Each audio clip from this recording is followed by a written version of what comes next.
Never save money. This advice my grandfather Silas gave me, and that is why I will share it with you. Look, a long time ago in the fields of Texas, back in the 50s, lived a grandfather whom everyone knew as lazy. It wasn't that he worked once in a while, no. It was that he never worked. They always found him in the shade of a mesquite tree, sitting in an old chair with his gaze lost on the horizon. He scratched his beard with his hands, and with his mouth he never stopped talking about business he never did. He would say, "One day I'll open a store, you'll see. Another day I'll buy land, I'll have cows, I'll make money without getting tired." But that day never came. People no longer even mocked him. They looked at him with pity. They said, "He's a lazy dreamer." And it was true. Grandmother Martha, tired of hearing the same thing, sighed loudly so that even the wind could hear her. "Old man, life is not sustained by dreams, it is sustained by work." The grandfather raised his eyebrows, shrugged, and always replied the same way. "We'll see, woman. Someday I'll find a way." And again, silence. Again, promises in the air. The years passed, and the only thing that increased was the need. One night the grandson Leo, a boy with big eyes and bare feet, asked for bread. The grandmother opened the cupboard. Nothing. Empty like a sucked bone. The grandfather looked at the floor. He felt the words stuck in his throat. There were no excuses. His ideas couldn't be eaten. His dreams didn't fill stomachs. That night he didn't sleep. The next morning, defeated, he went to do what he had always despised, work as a day laborer in the cotton fields. The change was hard, too hard. From spending hours under a tree, he went to bending over under the burning sun. From having soft hands, he went to having them raw with blisters. His back bent, his legs trembled, every muscle burned to the bone. And in the middle of the field, with sweat running into his eyes, he murmured, "This is worse than laziness. This is a chain." At night, he would come home doubled over, as if he were 20 years older.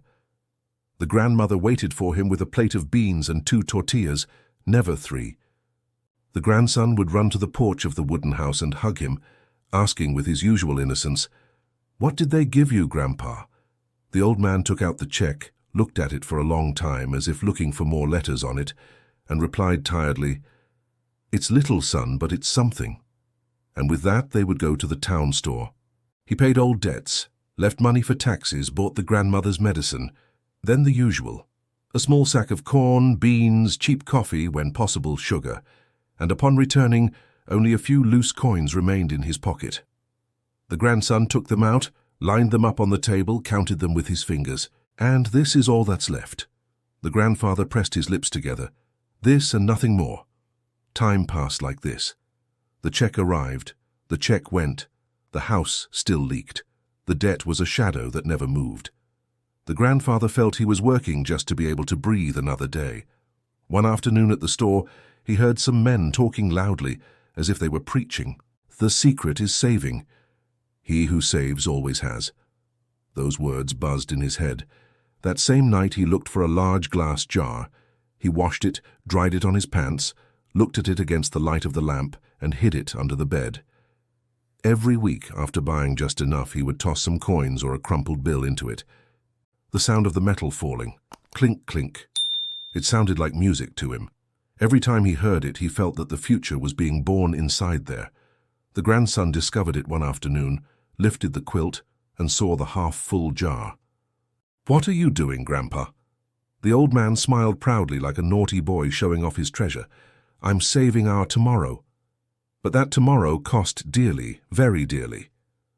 The grandfather refused to buy new boots, even though his were already open at the toe. He walked with his toes touching the ground and would say, "These will last another month." The rain came through the kitchen roof, wetting the table, filling the bucket with dirty water. He looked at the leak and would say, "That roof will last another rain." There was less and less bread on the table, less meat, almost no milk. The boy ate slowly as if to trick hunger. The grandmother looked at him, looked at the grandfather, and one day she could no longer remain silent. "Old man, what's the point of saving so much if we go hungry?" He did not look up, continuing to toss a coin into the jar. "It's for our own good. Someday you'll understand." Many months passed, and then more months. The jar filled with crumpled bills and coins of all sizes.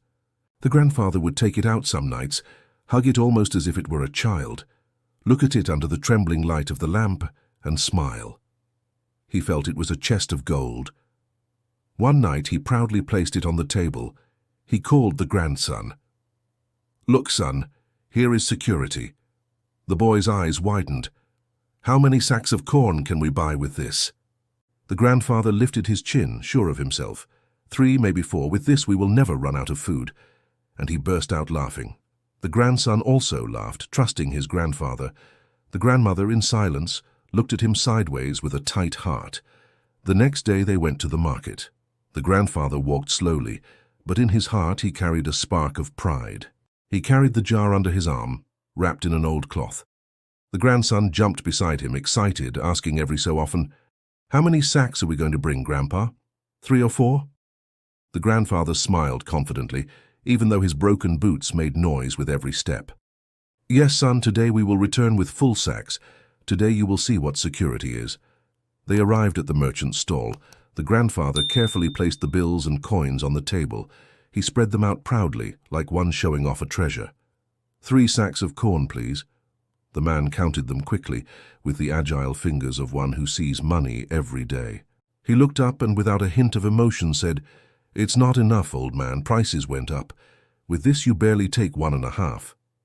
The grandfather opened his eyes in disbelief, as if he hadn't heard correctly. "How can that be?" The merchant shrugged. "Money is worth less every day. That's just how things are." The grandson looked at the grandfather, confused, with a trembling voice. Then the jar shrunk. The grandfather felt a punch in his chest as if the air was leaving him. The merchant, with a dry gesture, dragged a large sack and another half-sack towards him. Then, without looking at him much, he put some coins and a couple of crumpled bills into the tin can that served as a jar and returned it to him. "It barely covered it, old man," he said coldly, like someone stating an unimportant truth. The grandfather lowered his head, first took the sack, then the half, and finally grabbed the can with the miserable change. The grandson looked at him in silence with eyes full of questions. Thus, with hands loaded and heart empty, they walked back home. Every step of the grandfather was heavier than the last. That night, at the kitchen table, he emptied the can. The coins and bills fell one by one, dry as dead stones. He counted them desperately. He counted them again and yet again, as if they might suddenly multiply, but they were always the same. What once seemed like wealth was now just a useless pile, unable to buy even a full sack. The grandfather hit the table with rage. So much effort, so much sacrifice, just for everything to turn into dust. The grandmother, with a tired face, looked at him in silence. She said nothing because she had already said everything before. The grandson, with a soft voice, asked, "And what good is saving, Grandpa?" The old man couldn't answer. He got up, shuffling his feet, and went out to the porch. There he sat under the dark night. The cold wind blew through the trees, and he hugged his arms like a lost child. He thought that perhaps his whole life had been a deception, lazy before, slave after, and now mocked by money. For the first time he felt there was no way out. The following days were bitter. In the field he no longer had strength. He could barely fill the cotton sack, and the boss looked at him with disdain. At home, food was scarcer and scarcer. The grandmother coughed at night, and the grandson looked at him with hunger in his eyes. The grandfather felt a weight on his chest that crushed him, and at times he thought about abandoning everything, letting himself fall and never getting up again. But one morning, sitting on the porch with a lost look, he saw a neighbor pass by. He was carrying a basket full of clean white eggs neatly arranged. He walked smiling towards the town with a firm step, like a confident man. Later, another passed by carrying bottles of fresh milk. The glass could be heard clinking together as he advanced. He also didn't seem worried. Neither of them carried checks nor hidden jars. They carried things that worked, things that produced every day. The grandfather watched them for a long time, pressing his lips with a mixture of envy and sadness. And then, like an echo coming from afar, he remembered his grandson's voice. What if instead of saving money we buy chickens? At first that idea had seemed like childish nonsense, but now, amidst the darkness of his heart, it sounded like an ignited spark. He didn't think much more. He opened the jar and collected the little that was left. He gathered the coins, the crumpled bills, everything that was still useful. He went to the market with his head down, asked with an unsure voice, and after haggling poorly, as always, he returned with a few thin, ugly, nervous chickens. Upon arriving home, he released them in the yard. The grandson clapped excitedly, running behind them. "Now we have an egg factory, Grandpa." The grandfather watched him smile, and for the first time in a long time, he felt a light in his heart. The first days, they barely collected 1 or 2 eggs. The grandmother cooked them carefully, dividing them into 3 as if they were a treasure. When there was 1 left over, they sold it to a neighbor who gave them a few coins. With that money, they bought another fatter hen. The grandfather began to keep an old notebook. He wrote crookedly. He made mistakes in the accounts, but he noted every egg, every sale. He felt that he was finally doing something of his own. Little by little, the yard filled with clucking. The grandson ran behind the chickens. The grandmother collected the eggs in a basket, and the neighbors started coming. "Old man, sell me a dozen." "Will you have more for tomorrow?" The grandfather, who before only knew the check and the jar, now counted eggs, did accounts, negotiated awkwardly, but with pride.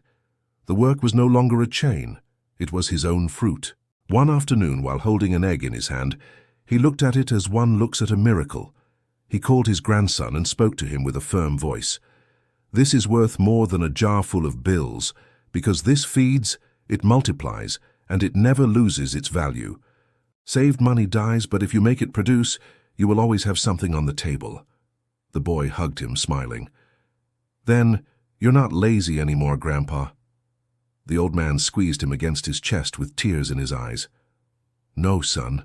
I've learned that laziness and dead savings lead to the same place, to nothing." Since then, the jar was forgotten under the bed, empty like old illusions. When someone in the town talked about saving, the grandfather replied with calmness and wisdom, pointing to the yard full of chickens. "Saving money is like holding water in your hands. It always escapes. Make it work, even if you start with 1 chicken, because only then does life truly flourish."